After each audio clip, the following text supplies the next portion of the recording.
What's good, people? This your boy YCPL, aka Marcel. I'm back.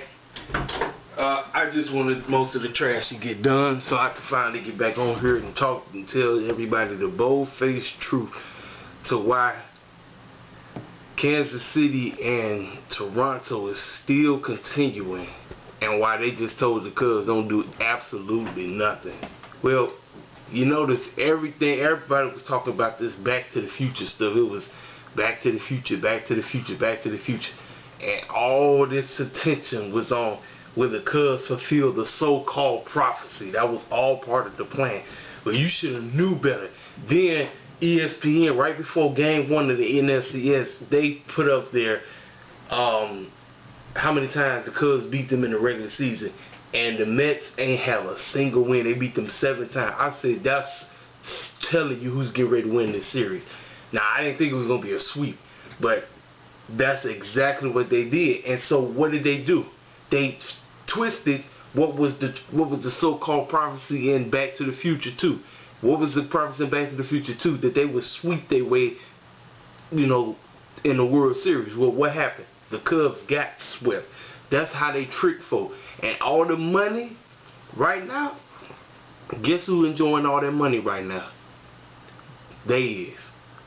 All them fans, as they talk about they had put up there, thank you Cubs fans. No, they should have said thank you Cubs fans for giving us your money, because that's all that mess was about. Now let's go back over here to the ALCS.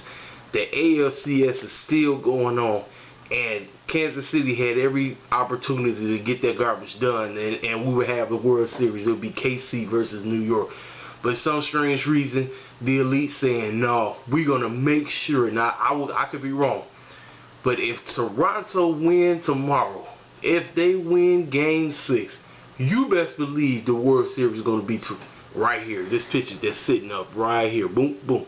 That's going to be the World Series, because this is how they make the money. And obviously, the ratings for the Cubs and Mets, they wouldn't get no ratings. But for some reason, the ratings on Kansas City and Toronto, everybody been watching that game, so they figured, let's keep this thing going, let's make more money. TBS is like, hey, we're not getting any ratings, let's just get this trash over with.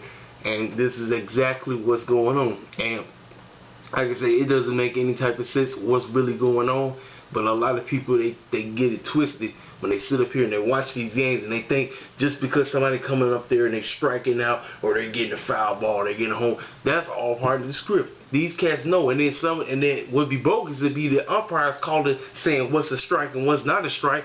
They don't know. They choose to do what they do, this stuff to keep everybody caught up, get everybody riled up, get everybody mad as heck. I mean, this is exactly what I'm talking about. This is a WrestleMania type stuff, man. And so, like I say, the New York Mets will be taking on either Toronto or Kansas City. Kansas City better handle the business tomorrow, because if they don't handle the business tomorrow, Toronto will be beating them in Game 7. Holla at your boy.